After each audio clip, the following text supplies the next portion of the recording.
Who's gonna get it?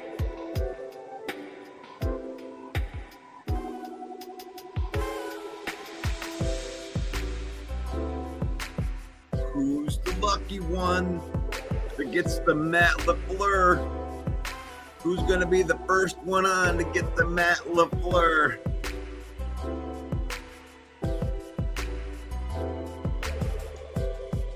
There you are.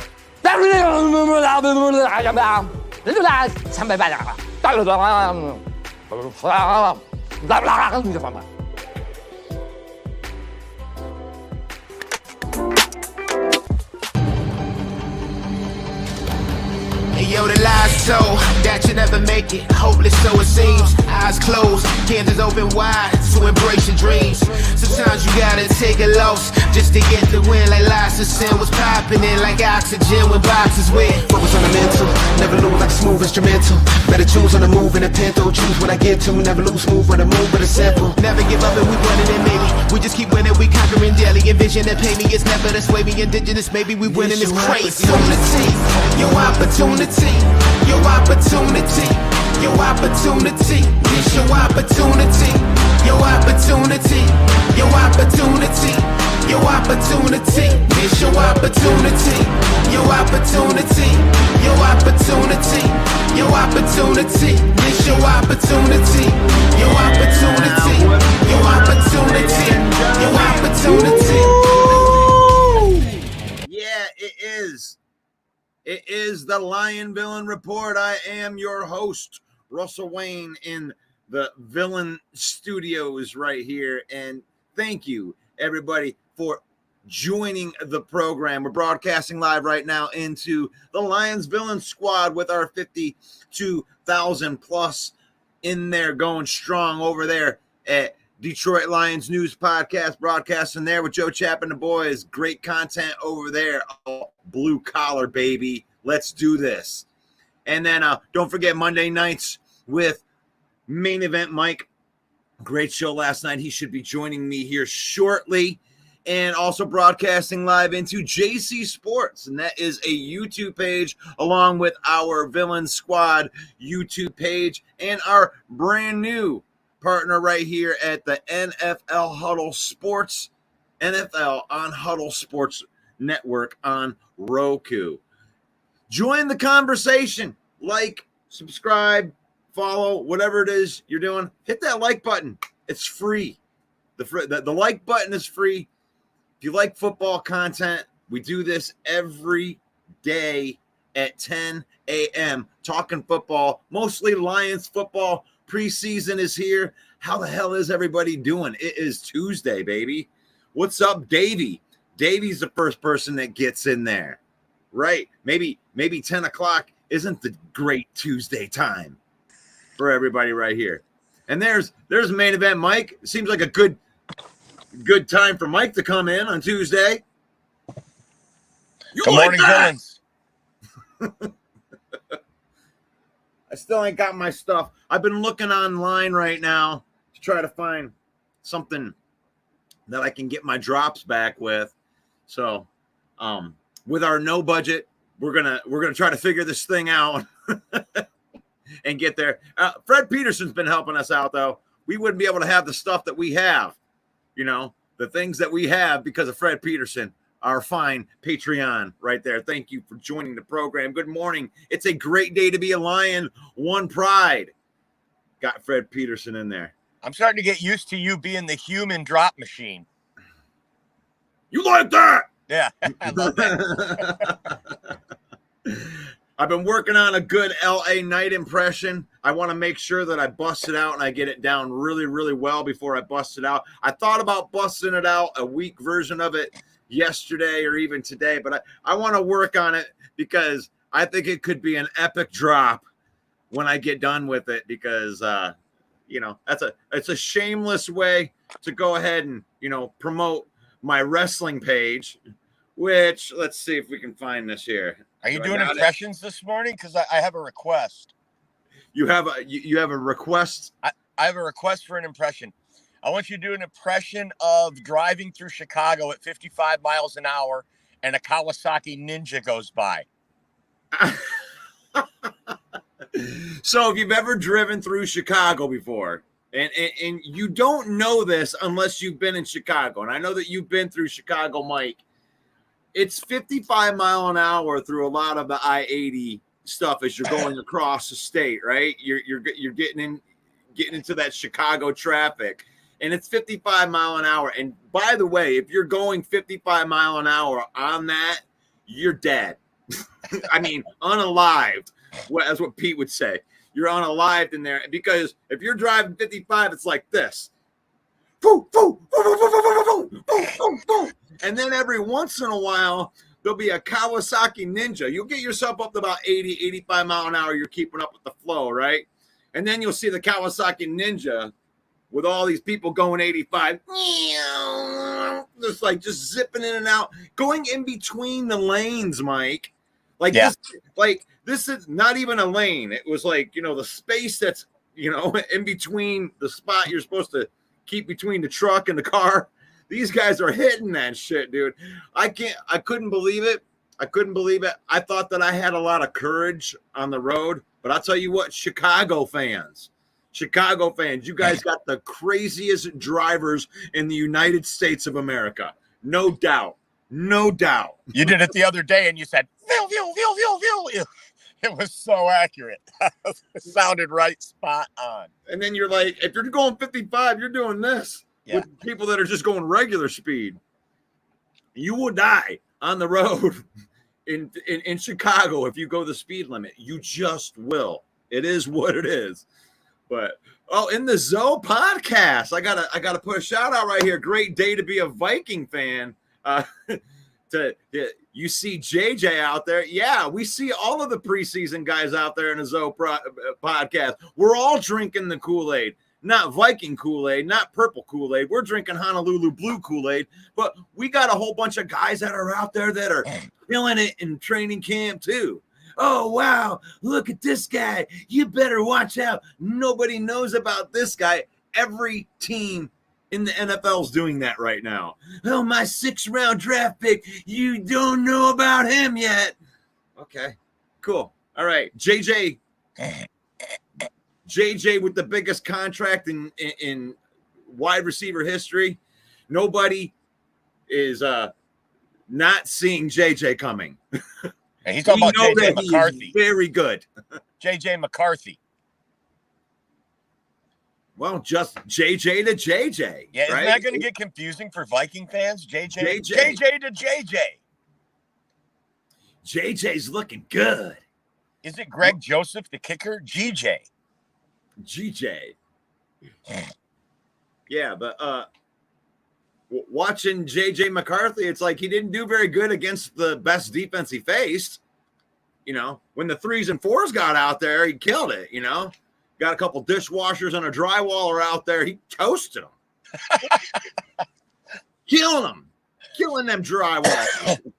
But I don't really like I said yesterday in the Zoe, you weren't in here yesterday, but what my take on preseason is, you're not going to get me too high and you're not going to get me too low on any player on any team right now, because we're not running schematics. We're playing checkers out there. Nobody's playing the chessboard. Nobody's setting up the first quarter to kill them in the fourth quarter. Nobody's doing that right now. It's like, I want to see how my player plays with handoff, right off tackle. They want to see each of these players in their situations. So I'm not going to get too high or too low on any of those guys. Actually, I thought Jordan Love was the most impressive of the NFC North quarterbacks yesterday. Or not yesterday, but over the weekend. And that's not saying much, right? Jordan Love, he was 2 for 2, Mike. But that throw was on a rope. That was impressive. What an impressive throw that was to score a touchdown. And he drops the mic and says, "Hey, Clifford, get in there. Take care of my light work," right? So what were your – let's give an overall – thought of the NFC North and how they performed in their first preseason game, preseason. I think it's quarterbacks that dominate the conversation all the time, right? It's quarterback play that drives this league. And Jordan Love's the only starter that played other than Caleb Williams, obviously a rookie. So I thought Caleb Williams was the most impressive to me. Just the way he looked, his pocket awareness, keeping his eyes downfield, fired a strike for a first down between 3 defenders. Kid's going to be the real deal. We already know Jordan Love is the real deal. I'm sold on Jordan Love. I know you're not so much, but Caleb Williams, I'm sold already. I know he's going to take some lumps. He might only win 6 games this year, but he's not Mitch Trubisky. He is not Justin Fields. He is something different, and they are going to be a handful this year and the years coming. And then when they get a new stadium and they don't have to play on that parking lot called Soldier Field, they're going to be even harder to deal with, because then free agents are going to want to come there more.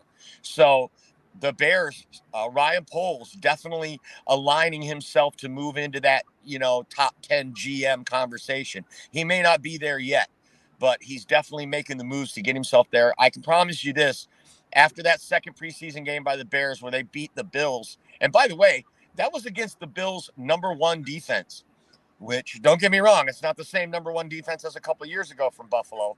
The amount of players they've lost is amazing. But that was against the first string defense that Caleb came out there on them first couple of series. So that makes it even more impressive to me. JJ McCarthy, he started out against the 2s and he struggled.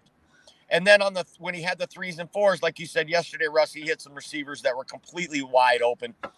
But I do like J.J. McCarthy's mental aspect of his game. He might not be as gifted athletically or have the arm talent as Caleb Williams, but the between the ears things, I'm 100% sure that J.J. McCarthy has all of that in order. Yeah, I love I love that you said that about J.J. McCarthy, because he did struggle against the 2. But here's the situation of the 2 quarterbacks. It's like Caleb Williams has to be the guy. There is no other choice in the matter. It's like, you got to go out there. If you're not the man, that's it. And you know what? To me, when I looked at it, I'm not as high on the Caleb Williams performance as you were, but he didn't stink up the joint or anything. He looked like he belonged. He looked like he could be out there. I'm not going to give that much credence to what he did out there because it's just preseason.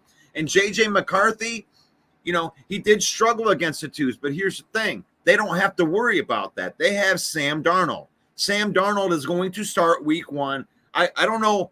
I mean, if you guys want to drink the Kool-Aid all the way up until and I may be surprised, I'll come in and say that I'm wrong, but if I'm looking at it first glance, that Sam Darnold looks like the better of the 2 quarterbacks. And if there's a big gap right now between the 2 quarterbacks, I think Sam Darnold is a pro. And really, it's the best cast of characters that Sam Darnold's ever got to start for, right, in his career. No doubt about that. And I'll tell you another thing. Sam Darnold's going to have to play himself out of the job, because if you bring in J.J. McCarthy, there was a lot of talk even around Minnesota that drafting J.J. McCarthy, it's okay if he didn't play this year because he needed time to develop. Everyone knew J.J. needed some time to develop. But Sam Darnold, it's all going to be predicated on what the Vikings do through the first, maybe 6 weeks, right? If they come out 1-5, you're going to see J.J. McCarthy sooner rather than later, because those reps are what's most important for a young quarterback. And if they come out of the gate 4-2, they're going to let Sam Darnold keep going, especially a guy like Kevin O'Connell, who was a backup quarterback in the NFL. He knows what it's like to wait your turn, get your shot. And he's not going to rip that away from Darnold just to appease the fans. If they're, say, even 3-3, I think a 50-50 record keeps Sam Darnold in the game, on the schedule, as through the first 6 weeks. That's just my opinion there. Yeah, and when I look at the Sam Darnold versus J.J. McCarthy situation, now here's the thing. We're not a troll show, guys. I am not going to say anything on here just to be the troll or I'll preface it that way. If I'm trolling, I'll let you know that I'm trolling. This is not a troll by saying that Sam Darnold is going to be your starting quarterback. Just like last year, it wasn't a troll when I said that the Chicago Bears would trade Justin Fields and they would draft Caleb Williams number 1 overall, and you guys killed me for it. It's like I'm just trying to predict what I'm seeing out there. And right now, Sam Darnold is the better quarterback, and that's not a slight on J.J. McCarthy. And here's what you definitely do not want to do if you're the Minnesota Vikings. You do not want to start J.J. McCarthy and have him struggle and then pull him out of the game and then put Sam Darnold in. Right. Because then you're going to destroy this kid's confidence, and he's going to think he can't play in the NFL. So this is a trickier decision than most Viking fans would think that it is. It's just like, oh, we drafted a cornerback and ready, get him in there. I agree with that, Russ. That's an old narrative in the NFL too. Is if you put in a young quarterback and then you pull him, you shatter his confidence. Have you ever seen some J.J. McCarthy interviews or anything? This kid is so mentally sharp. Like, he meditates before games, and this is the part that he's got down in spades. I think if there's an exception to that rule, J.J. McCarthy might be it. J Mommy sure loves J.J. McCarthy. I think she's gonna have to change her name to J.J. Mommy. And you know what? That's not gonna. If that happens, Mike, that's not gonna surprise me that much, right? You know, I'm not gonna go, oh my gosh, I can't believe they're making a big mistake by putting in McCarthy over Darnold. You know, it is what it is. You know, this is why you do that. But the thing is I think the average NFL fan does not give the bottom end quarterbacks credit that are in, you know, the bottom starting quarterbacks, like they're bad. Mm-hmm. Like, it's not that they're bad quarterbacks. It may be opportunity. It may be, you know, different scenarios. They draft somebody ahead of you. Like, there's a lot of different scenarios why a quarterback would be the backup. And it doesn't even necessarily mean that he's not the better quarterback, you know? So Sam Darnold is no slouch. One thing to keep in mind, I loved the signing when the Vikings signed Sam Darnold. I thought it was a great signing. I thought being in San Francisco last year, watching Kyle Shanahan call plays, I mean, he didn't get to play. He had to sit there and watch a guy, you know, 7 years younger than him take the team to the Super Bowl. But I think that would have been good for him as well. But one thing to keep in mind about Sam Darnold, he came out of college at 20 years old. He came into the pros at 20. He's only just turned 27 years old. He's very young in quarterback years. He's got a long time ahead of him. If you remember in 2022, when they beat the Lions, the Carolina Panthers beat the Detroit Lions, Sam Darnold looked like the second coming of Dan Marino in that game because the running game was working. And now that you've got Aaron Jones there, you've got a good offensive line. I'm not going to say great or even decent. You have a good offensive line in Minnesota. I think this is a situation, to your point, Russ, this is the best situation he's ever been in. He got drafted to the Jets at 20 years old. That was a terrible Jets team. He averaged 1.8 interceptions per game. Historically bad. Turning the ball over was his number one knock on Sam Darnold. Now here he is, 7 years in the league. And every time that he gets to start, that interception number has been dipping and dipping and dipping. So he's a much better player now than he was when he came into the league. Like, you could say that about any player, I suppose.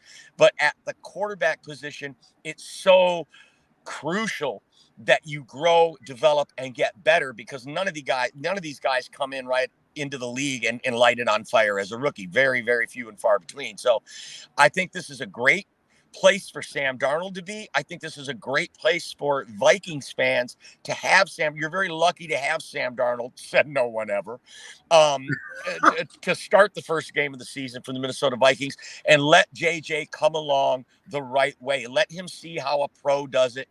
A guy who's made a ton of mistakes in this league can teach you a lot about what potholes not to step in along the road. I mean, you went from last year, you had like an injured Kirk Cousins and Nick Mullins and the corpse of Dobbs, and this situation that they're in is much, much better. I mean, you got to remember, Sam Darnold was drafted to a bad team at number 4 overall. And you know what they do in bad teams? They throw him right out there and go, hey, good luck. And then when he's not successful right off the bat, everyone goes, oh, he's not very good. He sucks. And it's like, no, he went to a shitty situation. And then he goes from the New York Jets to another shitty situation in Carolina. And then he gets to go, and then he starts the backup tour. And this has been the first real opportunity that he's had since he went and took the backup tour. And now here he is, and he's got a chance to start. Now, granted, he's got another dude behind him and McCarthy.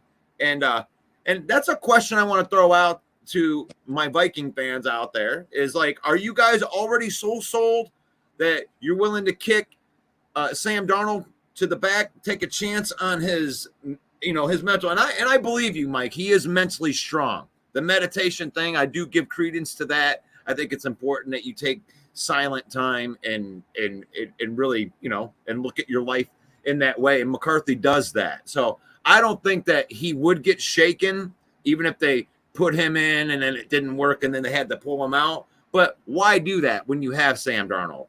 If Sam Darnold is your clear guy, you don't need to force J.J. McCarthy out there. And I want to know what In the Zoe thinks about that and Sarah thinks about that. I'm pretty sure I already know what Sarah's answer is going to be because she's ready to have J.J. out there. I think that she may even propose to him sooner than later. But I want to know what you really think about that. Steve's still on the Rattler train right here. And I'll tell you what, I got to give Steve credit on this one, because if this comes out to be true or even close to true, even if he's a starter, nobody saw that coming except for Steve. Yeah. Jeremy B says it's easy to have a great completion percentage when you throw the football less than 25 times a game. Talking about J.J. McCarthy in college.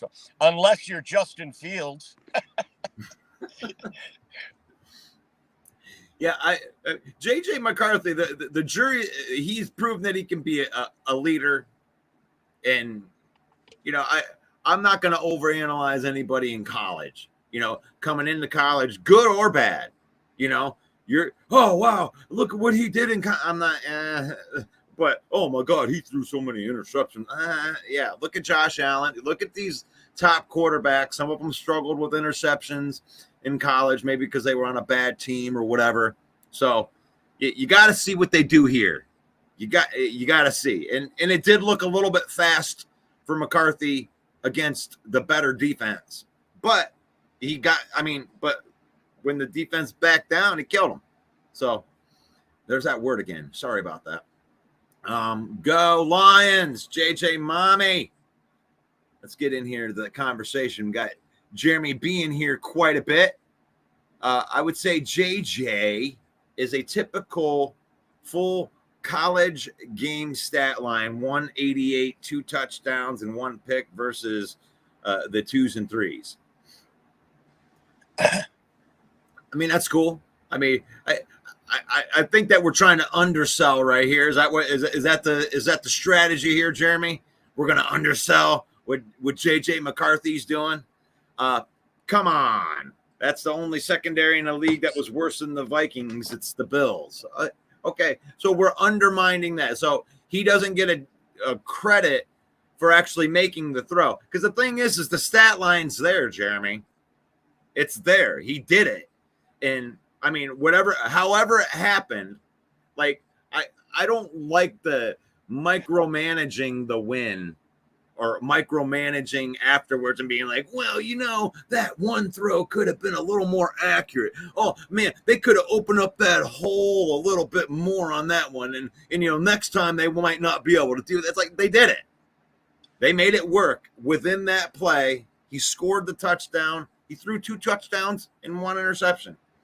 And I'm going to let the Viking fans have that. Why not? I mean, McCarthy led the nation in play action and 3rd and long completion percentage. JJ Mommy. JJ Mommy in here. She's always got a good smart take on that. That means that he was good when he needed to be, right? They didn't have to be good all the time, but when he needed to be good, he was good. I need Broski Bear to explain Talcum X to me, because I love how it sounds. There's the punchline. I just need the setup now, Broski. Where's that one at? Near the bottom. He says he's definitely not sold on Spencer Rattler, a.k.a. Talcum X. Is that like a foot powder? No, I think it's because he's like mulatto, maybe, or he's freckly, or I mean, because Malcolm X was freckly. Yeah, but it's a white powder is talcum. So I just love the punchline. I just need to hear the setup now. Oh man, let's see what we got in here. While you're looking, can I make this point? Go ahead. I've wondered in the semifinal against Alabama, Michigan versus Alabama. What a great historic game that was, not just for Michigan fans, but for college football fans. An exciting game, came right down to the last play. Two powerhouses, two storied franchises. Many people looked at the winner of that game as going to be the national champion, and that held to be true. But what if Terrion Arnold doesn't drop that interception? What if Alabama goes on to win that game? Does J.J. McCarthy then get drafted so high? I don't think so. I think there was a lot of people talking on draft day that J.J. just wasn't ready. He needed another year in college. Many people were surprised he even came out.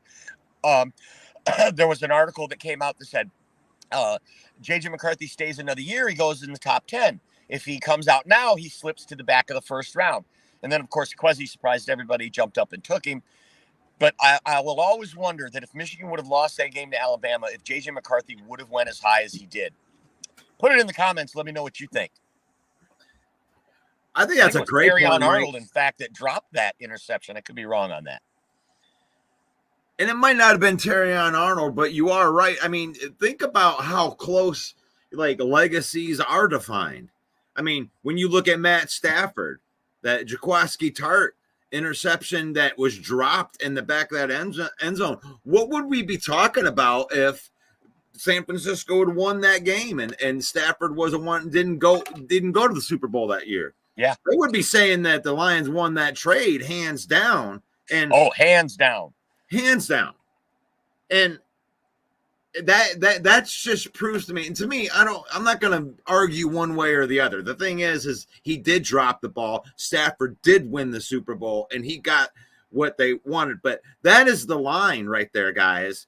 When you really look at that, it's like it wasn't even in his hands. That's how close the line is. It was not in Stafford's hands whether he went to the Super Bowl or not. He had to go off of somebody else not living up to what they're supposed to do in order for that to happen. And I think that goes back into college and even in high school. Like some of these games are decided by just, the smallest of errors or a play that's made or a play that's not made in this case.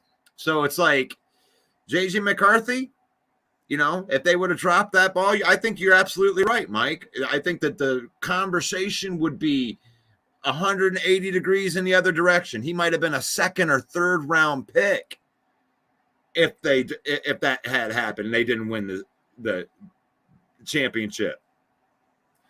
And who would the Vikings have taken at 12 then? Like what would they have done? So I don't know, but Dallas Turner sure turned out to be a good pick. I mean, that was a great pick, probably the best pick Kwesi's ever made. This guy's going to be a wrecker. Dallas Turner was one of the guys that we thought that we liked, that we were hoping that they would either go there or the best cornerback. It's like I remember the Micah Parsons versus Penei Sewell talk, and the same thing is here. It's like, do you want Dallas Turner or do you want Terrion Arnold? Do you want the best cornerback or do you want the best pass rusher? You need both. I mean, you could argue that we needed both. What a great, you lose Danielle Hunter. You bring in a couple high priority free agents that are really good, like Van Ginkel and Grenard. And then you triple down and draft Dallas Turner. So you may not say pound for pound that you got one player that's as good as Danielle Hunter, but you're not going to blame Kwesi on that one for lack of trying. Let's got to replace that production. So we might as well get three guys to replace that one guy's production. So great pick right there. See, I'm giving kudos to the Vikings. I'm going to give kudos to the Green Bay Packers too. You know, we do have some big news out of Lions camp last night after our show ended.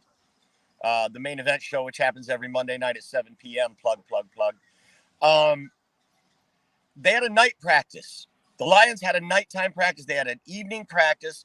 Dan Campbell said he loves this because the schedule, the games aren't all at 1 o'clock, so he likes to mix up practice when the schedule is like that. We got a lot of night games this year, so he wanted the team to go out and play at night. And we had a few injuries come out this morning that Ennis Rakestraw with an injury in camp yesterday. Terrion Arnold with an injury yesterday. This is huge. Hopefully they're just minor injuries. We don't know the extent of them at this point, but that's the one place we can't afford to not be healthy is in that revamped secondary. So much is riding on this secondary for the Detroit Lions this year. This is a place we got to stay healthy. And as much as we puff our chest out, we love what we did in free agency. We love what we did in the draft. Injuries can derail your entire season. So if you can make it through the preseason to week 1 and your team is relatively healthy, even just 85% healthy, you're very fortunate in the NFL because this game is brutal. So I'm really concerned about it. I'm excited today to find out the extent of the injuries so we get a little better handle on what's going to happen going into week 1. I just want this preseason to be over. To be honest, I'm ready to start week 1. I know a lot of our audience probably is too. Yeah, I'm not sure about the injury bug that we'll find anything today because they usually give the major updates on the injuries on Wednesdays is the injury update day. I'm sure that they'll have some type of update for today, but they go through the hardcore. They list everybody that's been injured on Wednesday in their injury report, and they give the prognosis, the doctor stuff on it. Yeah, so, Jahmyr Gibbs also with a hamstring injury. Good call, Jeremy. I forgot about that one. So That one's huge too. And I hate to hear that it's a hamstring. I hate to hear it's soft tissue because those are lingering injuries. And for a running back, a hammy is a huge deal. And even if it's a tweak, that's something that's in the back of your mind. That's something now that has to be taped up for every game.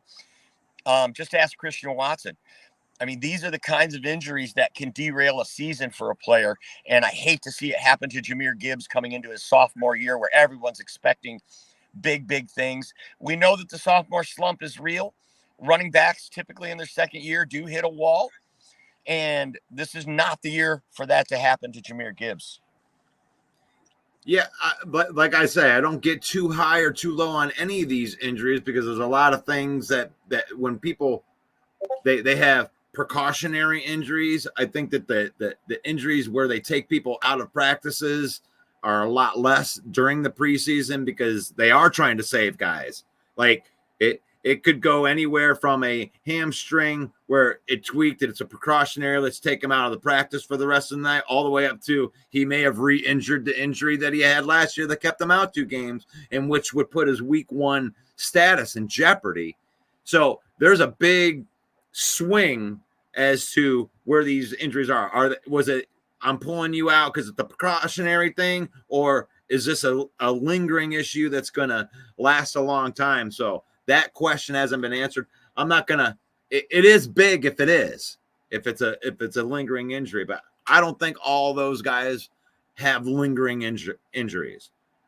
I don't mind them pulling them off if something that they landed wrong or something like that, and they're just pulling them off for precautionary because there's been no report on what that is. It's not weeks yet. It's not a bad injury yet. They haven't said whether it's is or whether it isn't. Aleem McNeil, they were pulling these guys off. I mean, Christian Mahogany has some sort of illness. He hasn't even really been able to practice, our 6th-round pick. So Jay Mommy said, didn't Rodriguez get injured too? He was injured at the beginning of the preseason. They've been weaning him in. And that's, like I said, there's a lot of these things that you don't know what they are as far, are they lingering injuries or is this a precautionary thing? Because sometimes guys can be injured so some guys can get in and play. We got to see these other guys. So let's just put this guy on the injury report because we can, and there's no 90-man roster. There is a lot of that in the NFL, all across the NFL, not just with the Lions. You take precaution with your good players. And the fact that there was a list of really good players from our team, there is a chance that this is a precautionary thing. Let's look at these other guys instead. So I love this call out by Jeremy B as well, that DJ Reader, who's been nursing a quad surgery, actually. He's been rehabbing an injury. Also, his wife had a baby, which was a cesarean birth. So he's also helping with that, which is good news, I imagine, for DJ Reader and his wife, if that baby's going to be any near the size of DJ Reader. Probably a good thing she had a cesarean. So edit that comment out of the rebroadcast, would you? What's that? My comment on the C-section. I mean, Dad's 306 pounds. Yeah, I'll take the C-section, please. Wow, I'm looking through here. Broski's got our whole injury report. Everybody that's been injured since preseason week 1, he's listed every single one of these guys. Apparently, our entire team is injured, according to Broski. Every single guy. Laporta's injured. Aleem is injured. Zeitler's injured. Arnold's injured. Rakestraw's injured. Gibbs is injured. Arnold is injured. I didn't know about Laporta. They've been keeping these guys off. The Zeitler injury, that was the first week. He had a shoulder injury. He's been back to practice for a week. I don't know. Man, I know that you're not making it up, but I mean, I could go through your entire injury list too, from the beginning of your training camp, and I can list them all out. Any guy that sat out of practice for 5 minutes, he could have tripped on a banana peel and was out for 5 minutes, and you listed all of them. You got every single one of them right. There's nothing. I mean, these guys did leave practice at one point in time during the 4 weeks of training camp. All of the guys that you had mentioned, you are correct. But Zeitler had a shoulder injury and returned to practice. Laporta was nursing a hamstring injury and returned to practice. Man, I don't know about these Packer fans, man. Even Steve, who's the best Packer fan I know, right up there with A-Dub. Steve is such a good, but they all had these same symptoms, these same qualities, that they're with their guys until they're gone, and then it is turn your back. I mean, it's not like these Lions fans who were rooting for Stafford after he was gone. I mean, the Packers fans draw a line. I mean, they love Quadzilla, they love AJ Dillon, but now look at this comment by Steve. It doesn't concern him at all. He'll either be moved fullback or cut. I mean, it reminds me of when Devontae Adams was leaving in 2021. Come on, Devontae, you'll be the number one. Run it back, Devontae. And as soon as he signs with the Raiders, we don't want him anyway. I'd rather have a bunch of good, solid number twos than one overpriced guy. Same thing with Aaron Rodgers. Come on, Aaron, stay. Don't do this, Aaron. As soon as he's gone, we don't want him. It's Jordan Love's turn anyway. I mean, you guys are loyal. I'll give you that, but man, you are brutal when a guy leaves the fold. When you leave the pack, it's like a cult. Sure. It's like a cult. And no need to be defensive. I'm not saying that you're making it up, and I'm not being defensive, broski. This is a Lions show, and I don't want somebody that isn't a fan of the team to bring up old stuff that has already been worked out like 2 weeks ago when I talked about it.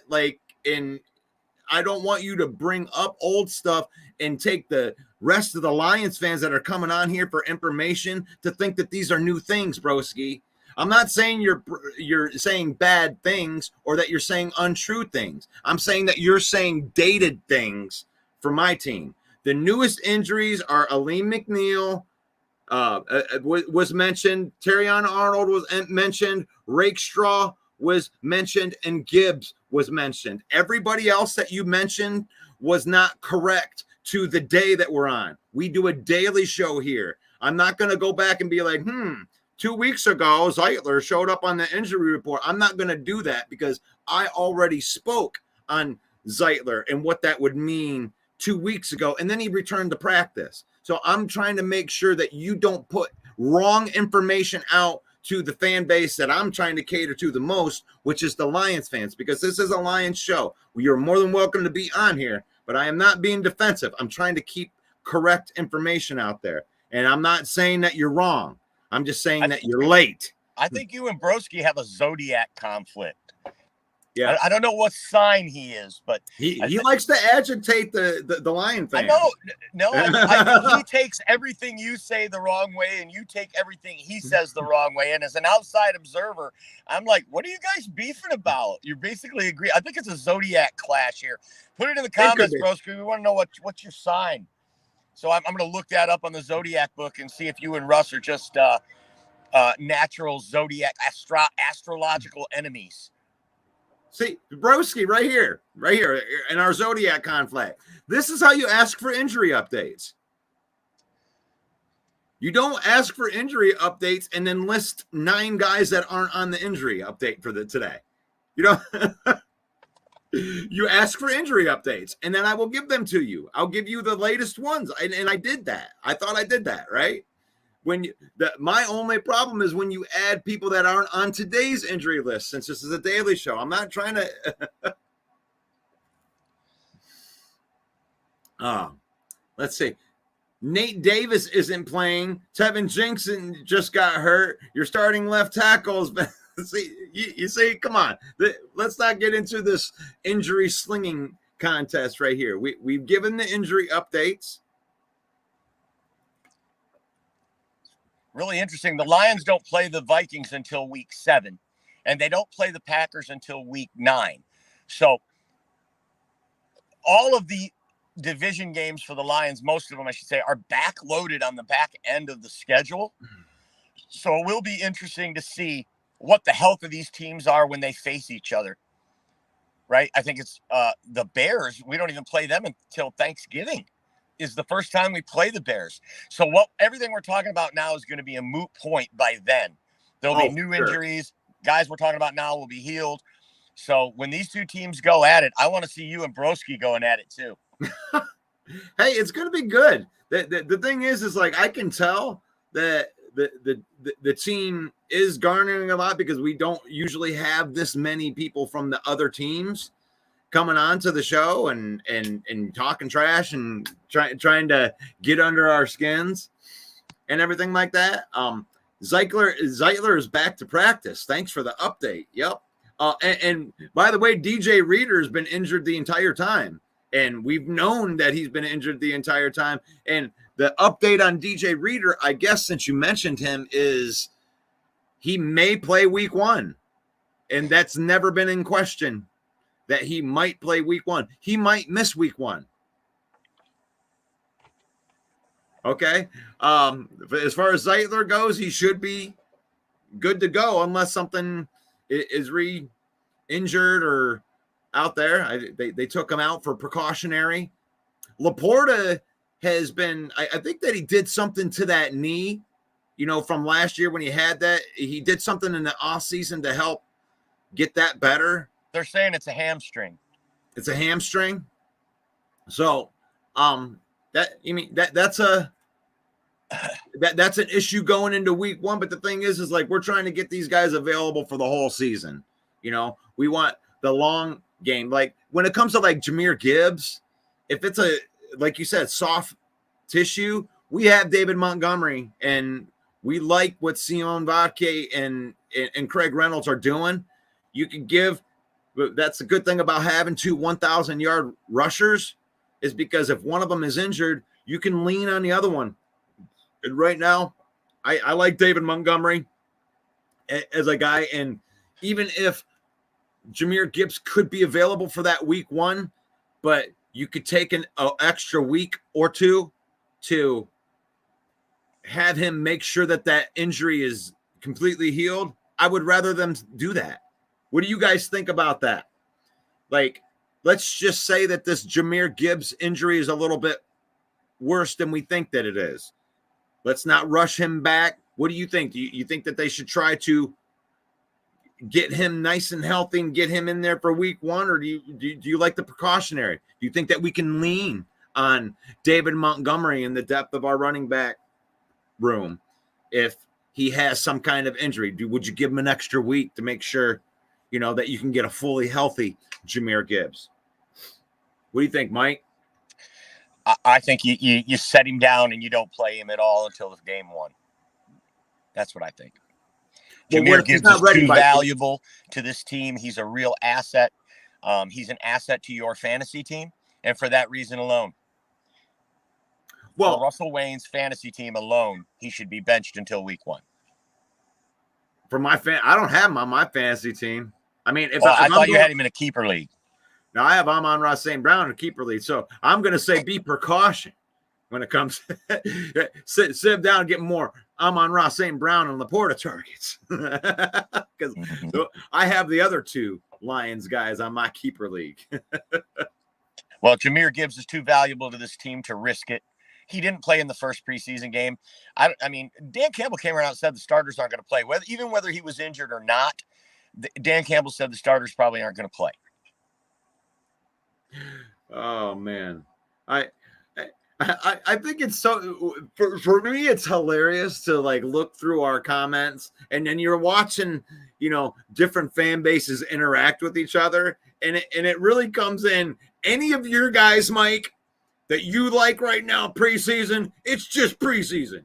You need to pump the brakes on that. Oh, all of my guys? Oh, shoot. My guy was 5 for 7. My guy was 5 for 7. He's going to the Pro Bowl, all pro. We're winning the division. Our rookies are the shit. And that's like every fan base from their point of view. I'm watching JJ McCarthy. Yeah, you better do 2s and 3s. He ain't nobody. All the Viking fans. Oh, JJ McCarthy, 2 touchdown passes. He's the second coming of Tom Brady. He came from Michigan. Tom Brady was from Michigan, which means he's going to be Tom Brady. Yes. Then there's Green Bay Packer fans. I know it was only 10 games, but we're the Green Bay Packers. We have won championships after championships. So, therefore, our 10 games, not Jared Goff's 10 games. You pump the brake on Jared Goff's 10 games. But Jordan Love's 10 games is worth every penny of that $55 million.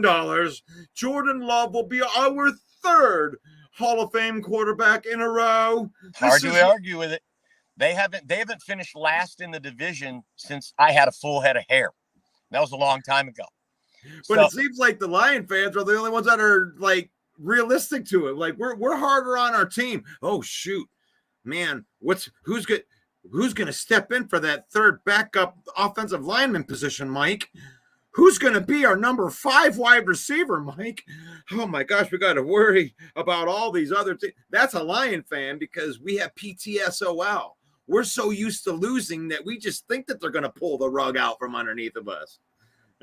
Packer fans, oh my gosh, they've won so much. They're so used to winning that they're just like, yeah, my 6th-round draft pick's going to the Pro Bowl this year.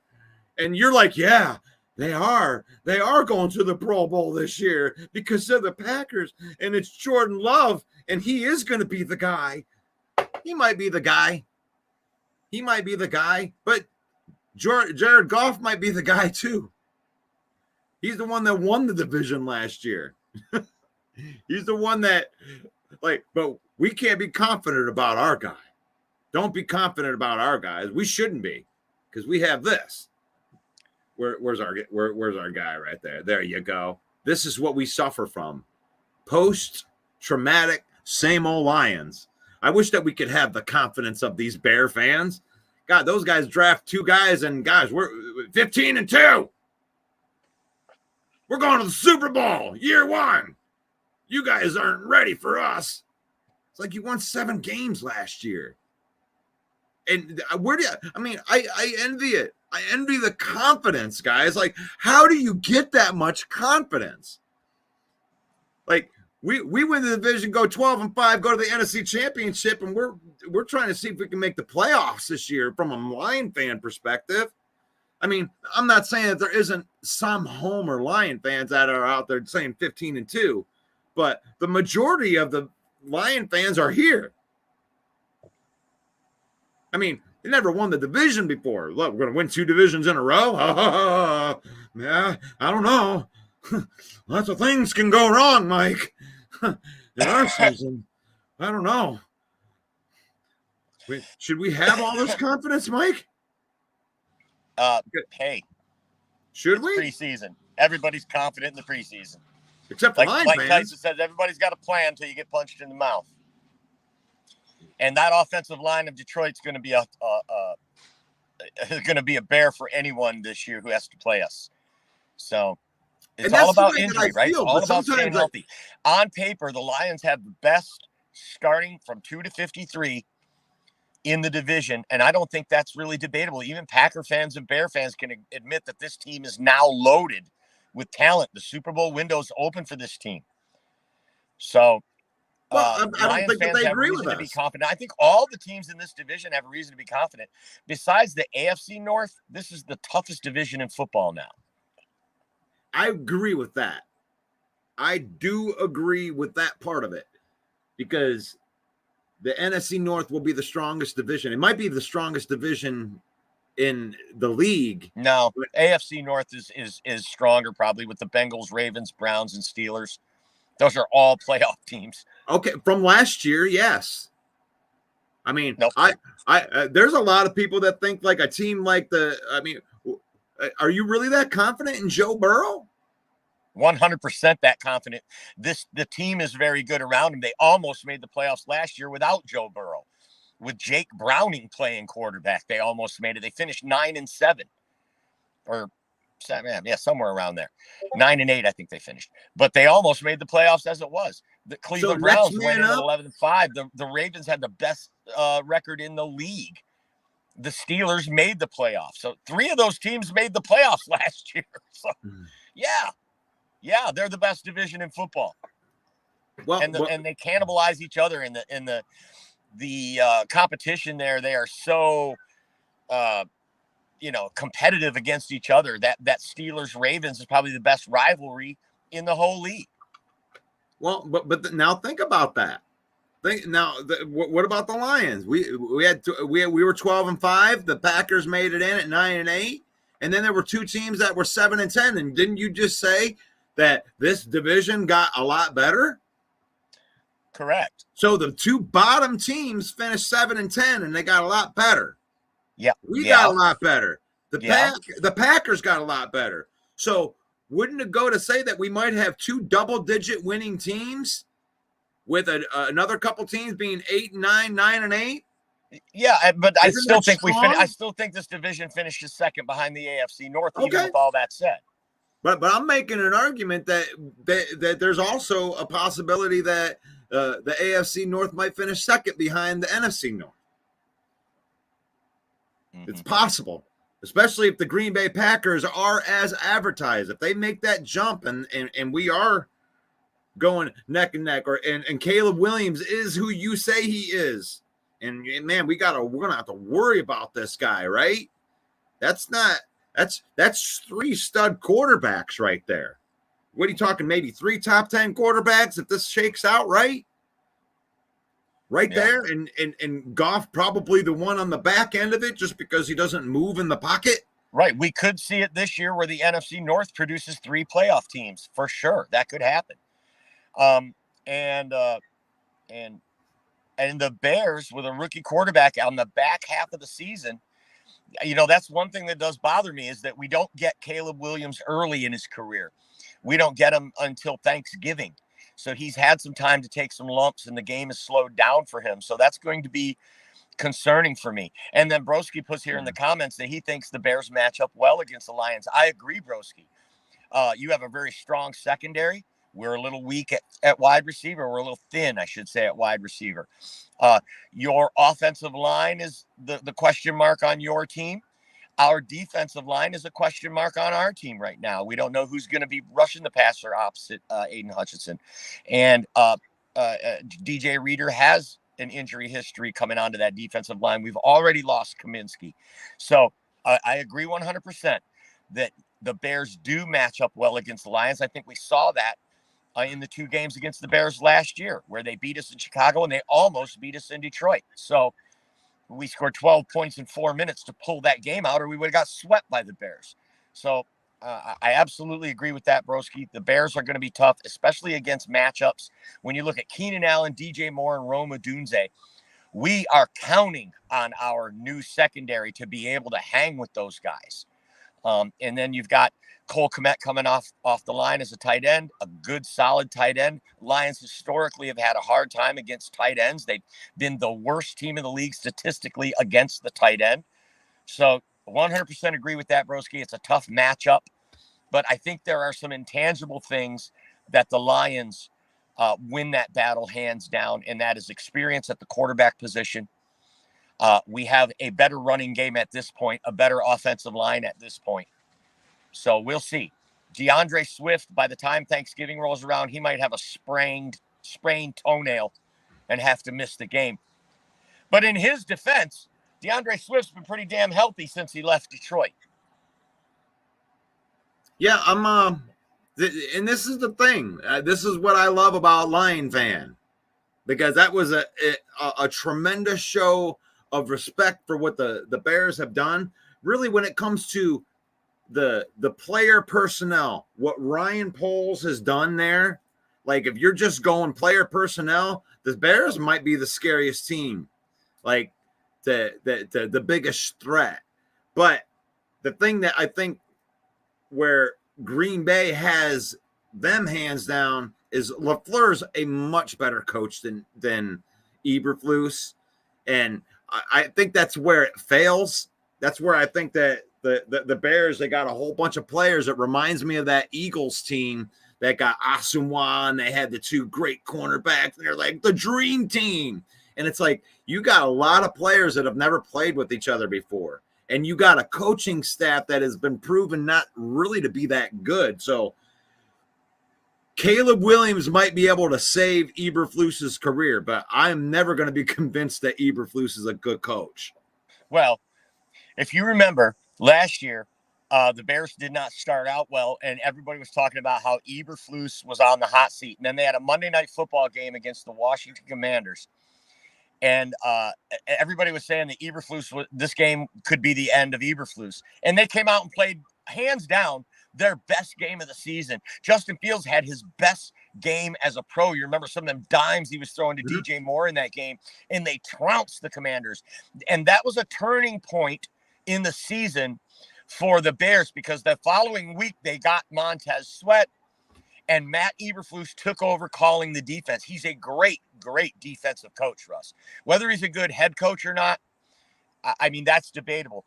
But I definitely think that he is the weakest coach in this division. But the players love him, and they've already proven, like they did against Washington, when it comes down, they will play hard for this man. So it will be interesting. The one overriding thing for me, though, is that Matt Eberflus was not a Ryan Poles hire.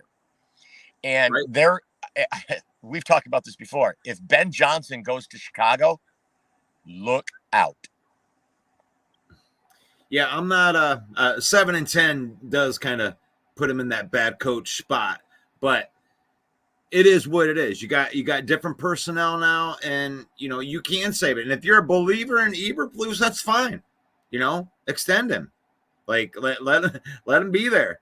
But I believe what you believe. I believe that Eberflus gives them a built-in excuse to fire everybody at the end of the year if this don't work.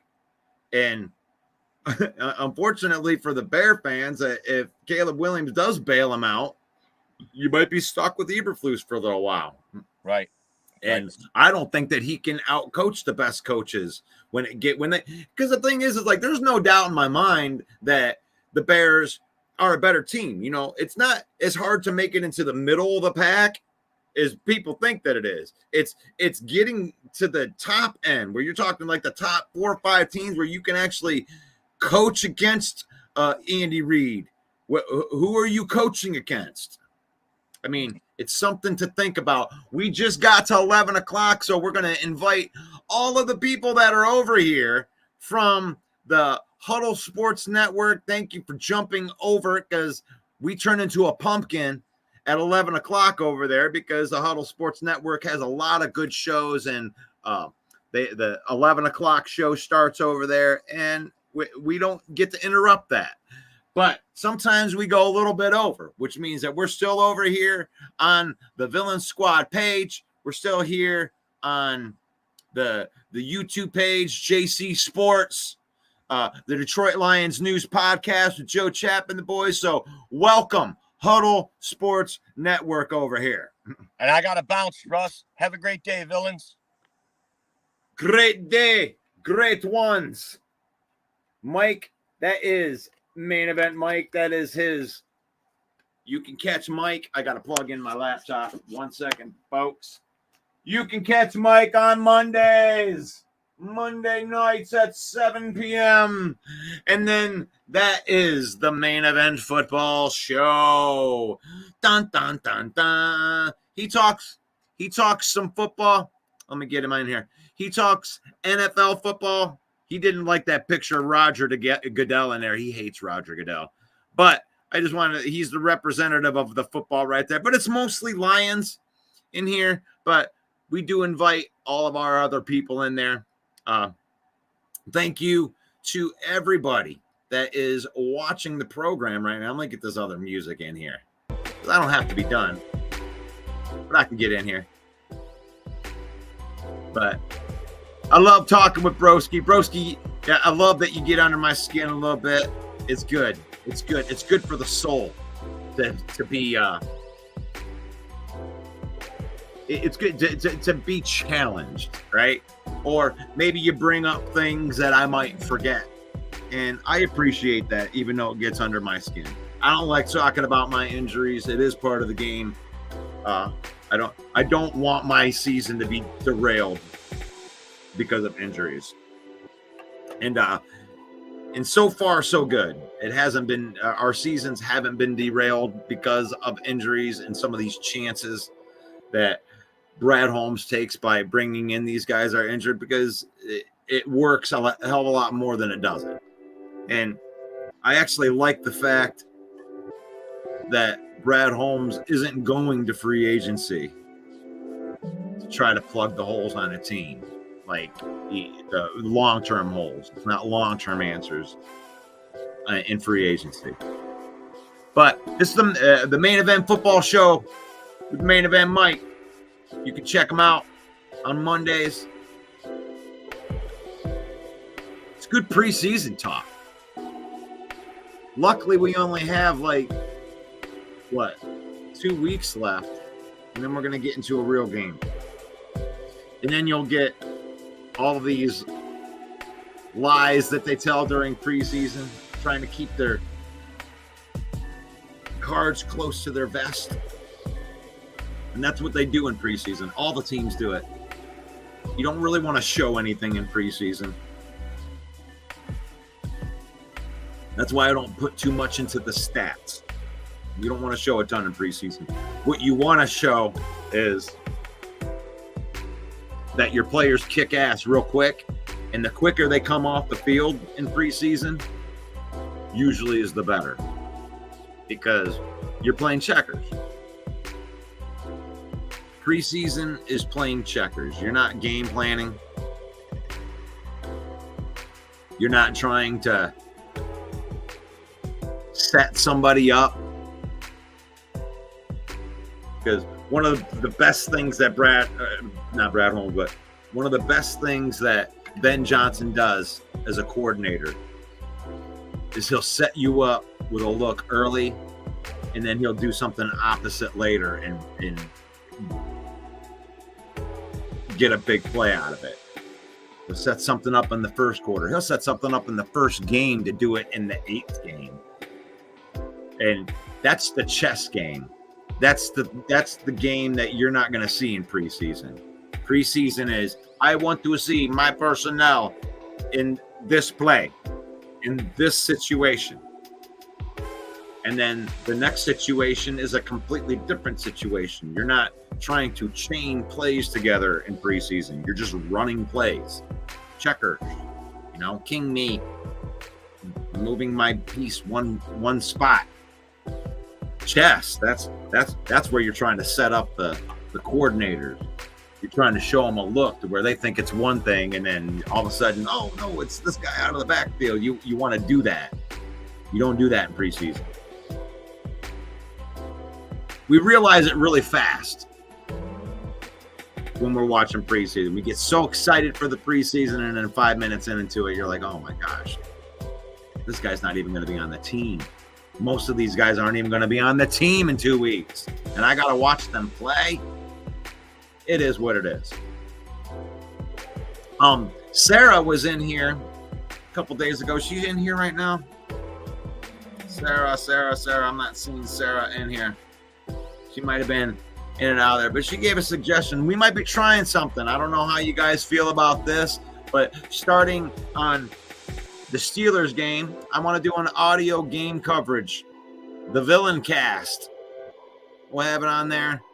Be calling the games. Want to experience part of the game with us? I'm not going to show the footage, but we'll do an audio version of it.